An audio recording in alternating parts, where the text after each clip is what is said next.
Mul on hea meel näha sind siin Rakveres Rahuhallis evakuatsioonipunktis. Teemaks kriis ja kriisivalmidus. Kui valmis Rakvere linn kriisiks on? Rakvere linn on kriisideks karastunud, ütleme nii, ja oleme valmistunud, et mul on hea meel, et meil on selline tugev kriisimeeskond. Meil on vallaga koos ühtne ka selline kriisijuhtimisrühm ja oleme paljusid teemasid seal arutanud. Oleme saanud oma sellise karastuse tegelikult 2 aastat tagasi, kui algas Ukrainas sõda, ja selgus, et Rakvere linn kui üks võimalik selline vastuvõtukeskus võib saada päris palju sõjapõgenikke juba mõne päeva pärast. Ja seega tulime kokku ja vaatasime üle meie võimalused, kaardistasime murekohad ja olime tegelikult esmaspäevast, kui oli 4 päeva sõja algusest möödas, juba valmis inimesi vastu võtma.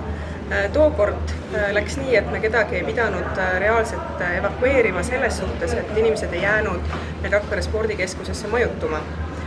Küll aga saime enda jaoks hästi läbi mõelda, et täna siin ringi vaadates Rahuhallis, mis on palju väiksem hall, muidugi olen näinud ka neid murekohti, et siin on keerulisem selles suhtes, et ei saa kasutada, meil ei olegi siin vahekardinaid näiteks, et teha meeste, naiste, lasteala, mis meil Kastan Arenal on võimalik. Ruumi on vähem, et esmaabi jaoks, kui oleks reaalne olukord, mitte nagu tänane õppus, siis võib olla inimesi, kes vajavad meditsiinilist abi rohkem, et tuleks leida üks teine ruum kindlasti selleks, et neid seal vastu võtta.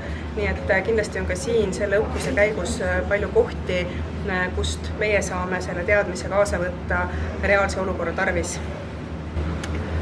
Viru Maleva ja Naiskodukaitsega on Rakvere linnal kindlasti suurepärane koostöö, et omavalitsusjuhina ma olen väga tänulik, et kõikidel muudel üritustel, mis meil on ja kus meil on tarvis olnud nõu või abi, kindlasti ka COVID-i ajal tulevad vabatahtlikud alati ja on meie jaoks olemas.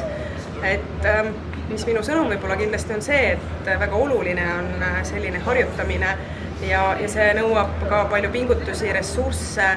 Et kindlasti suur tänu Naiskodukaitsele, suur tänu kõigile vabatahtlikele, kes nendes õppustel osalevad, sellepärast et see annab meile reaalseks olukorraks palju jõudu ja teadmisi, et paremini hakkama saada.